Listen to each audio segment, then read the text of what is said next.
भानु प्रताप जी मौजूद हैं और उनसे ही जानते हैं कि यहाँ से क्या क्या मुद्दे हैं। भानु प्रताप जी, क्या क्या मुद्दे हैं यहाँ से जिन्हें आज आप लोग उठाने की कोशिश कर रहे हैं? देखिए, मुद्दे तो कई हैं, क्योंकि इस सरकार ने जो वादे किए, लोगों से जो वादे किए, वो वादे पूरे नहीं किए। केवल बिजली पानी दे देना यही लोगों की जरूरत नहीं, इससे आगे बहुत जरूरतें हैं और उसमें सबसे बड़ी जरूरत है रोजगार, और रोजगार भी परमानेंट। और उसमें जो लोग हैं जिनको वाकई में जरूरत है उनको रोजगार मिलना चाहिए। सरकार ने इस विषय में कोई काम नहीं किया। ये जो आज आंदोलन है, ये विशेष रूप से जो ठेका प्रथा है, जिसकी माध्यम से जो जरूरतमंद लोग हैं उनका हक मारा जा रहा है। काम आज भी वही लोग कर रहे हैं, लेकिन जो पैसा उनको सरकारी नौकरी में मिलना चाहिए या जो उनके नाम से मिल रहा है, वो पैसा उन तक नहीं पहुंच रहा। कैसे नहीं पहुंच रहा? क्योंकि बीच में ठेकेदार ला दिए गए।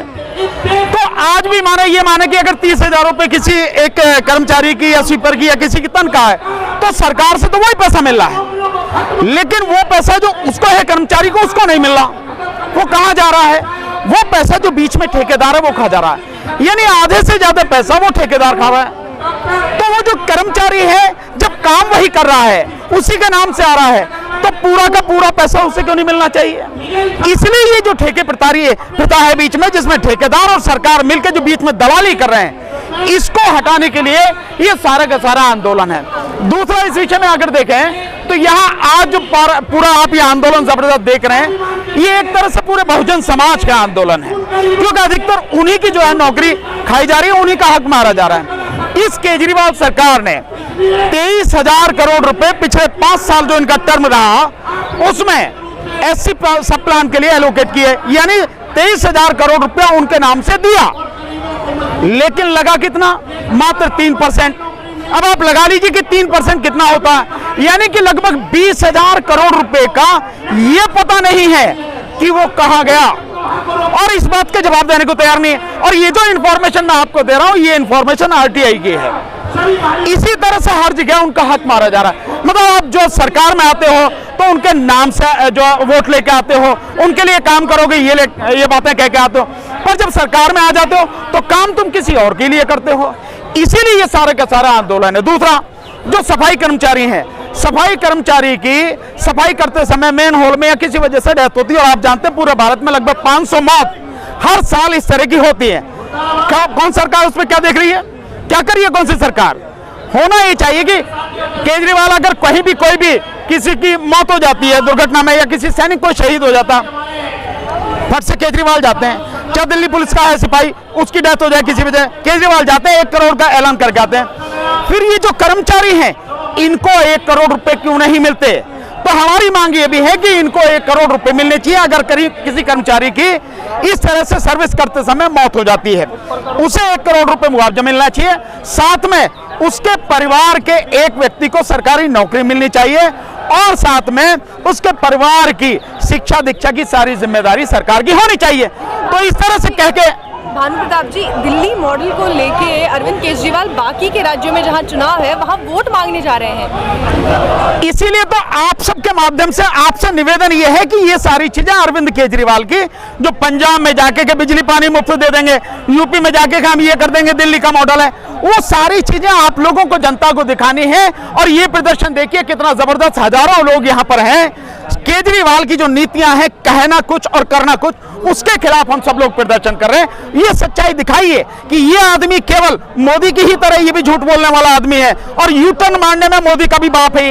इस तरह से इन सारी चीजों को आप दिखाइए, जनता को बताइए, समझाइए कि जिस व्यक्ति ने आज तक यहां सरकार रहते हुए, तीसरी बार सरकार है, जिनका हक मारा गया, उनको कुछ नहीं दिया, वो आपको क्या देगा? और इसी के लिए हम सब लोग आंदोलन कर रहे हैं आज।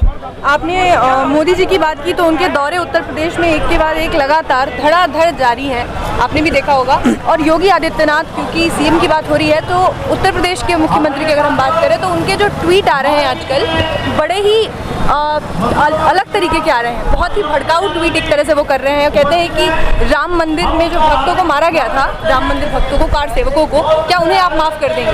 नहीं, तो उसको माफ करने के लिए पूछा मोदी है, सारी करामात तो मोदी की है। किन राम भक्तों को मारा गया? ये जो भड़काऊ भाषण योगी कर रहे हैं, योगी के पास इसके अलावा है नहीं। अब मैं बार बार लोगों को बताता हूं, अगर आप थोड़ा सा पीछे जाएंगे, एक जगह जो है वो आंदोलन, एक जगह एक उसमें मीटिंग में वो भाषण दे रहे थे, उस समय उन्होंने ये बात कही थी, मुझे बहुत अच्छी तरह से याद है, आप देखिए वो वीडियो, कि हैदराबाद में मैं गया था, हैदराबाद में जब मैं गया तो मैंने देखा कि जो निजाम के परिवार के लोग हैं वो लोग रिक्शा चला रहे हैं आज की तारीख में। और मैं मैसूर गया था तो मैसूर में टीपू सुल्तान के जो वंशज हैं वो रिक्शा चला रहे हैं। और मौलाना समझ जाओ, अगर नहीं संभले तो इसी तरह से रिक्शा चलाते पाए जाओगे। यानी एक मुख्यमंत्री है, उसमें धर्म की आड़ में घृणा फैलाने के अलावा, नफरत फैलाने के अलावा उस पर दूसरा कुछ आता नहीं है। तो योगी हो, मोदी हो, इन्होंने धर्म को राजनीति में इस तरह से मिलाया है कि धर्म के अलावा, हिंदू मुस्लिम के अलावा इन पर कोई दूसरा टॉपिक है ही नहीं। तो इनसे किसी और चीज की आप उम्मीद नहीं कर सकते। इसके विषय में आप शिकायत भी किससे करोगे? वही सब कुछ करने वाले हैं, FIR भी करने वाले वही है, इन्वेस्टिगेशन भी करने वाले वही है, और आगे अदालतों की हालत सबको मालूम ही है। तो ये बड़ी दुखद स्थिति है, लेकिन लोगों को इसका सकारात्मक जवाब देना पड़ेगा और बहुत कस के जवाब देना पड़ेगा। आने वाले चुनावों में सभी को, पूरी जनता को इन सारी चीजों को समझते हुए बहुत जबरदस्त तरीके से इसका जवाब इन्हें देना पड़ेगा, तभी इनको समझ आएगी कि जो तुम कह रहे हो वो सच्चाई से कहीं दूर है। लेकिन योगी जी कहते हैं कि पहले की जो सरकारें थी उनकी सोच विकासात्मक नहीं थी, वो जो जातिवाद के नाम पे दंगे करवाते थे। नहीं, मुझे पता नहीं उनकी विकासात्मक सोच थी नहीं सोच थी, लेकिन एक बात जरूर है कि अगर मायावती ने विकास किया तो सड़क वही वाली दिखाई, यमुना एक्सप्रेस पे उसी का फोटो दिखाया। और अगर अखिलेश यादव ने विकास किया तो लखनऊ से आगरा जाने वाला जो हाईवे है उसी का वो फोटो दिखाया। पर योगी का विकास कैसा है कि विकास दिखाना हो तो कलकत्ता से तो सड़क लेके आते हैं, अमेरिका से बिल्डिंग लेके आते हैं, और जो फैक्ट्री है वो भी अमेरिका से लेके आते हैं। इसे आप विकास कहोगे? अबे तुम्हारे पास दिखाने को कुछ नहीं है। अगर तुम्हारे पास है कुछ दिखाने के लिए, विकास किया है, उस विकास को दिखाते क्यों नहीं? जितना तुम विज्ञापन देते हो उस विज्ञापन में सब बाहर से चीज लेके आते हो। तो ये है इनकी सच्चाई।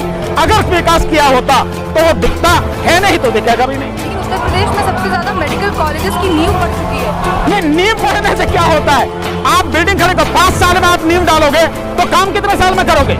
अगर 5 साल में नींव पड़ रही है, कितने मेडिकल कॉलेज हैं, कितने वैसे कॉलेज हैं, कितने इंजीनियरिंग कॉलेज हैं, कौन कौन सी चीज आप दिखाओ ना। दिखाने को कुछ भी नहीं है। तो जब दिखाने को कुछ नहीं है, इसका मतलब यह है कि आपने किया कुछ नहीं है, विज्ञापन कर रहे हैं। और विज्ञापन के लिए अभी जो सप्लीमेंट्री बजट योगी सरकार ने दिया उसमें 500 करोड़ रुपए इसी काम के लिए खर्च किए गए, इसी काम के लिए रखे गए हैं। जो सूचना विभाग उनका है, सूचना विभाग क्या कर रहा है? यानी आम जनता का जो पैसा है उस पैसे पर सरकार का विज्ञापन कर रहा है, उसका प्रचार कर रहा है। तो उनके पास है कुछ भी नहीं दिखाने को। लेकिन सर दिल्ली में इतनी बड़ी समस्या है तो दलित मंत्री क्यों नहीं बोलते थे सर? नहीं, दलित मंत्री पूछो, उनसे जाकर पूछो ना, दलित मंत्री से क्यों नहीं बोलते?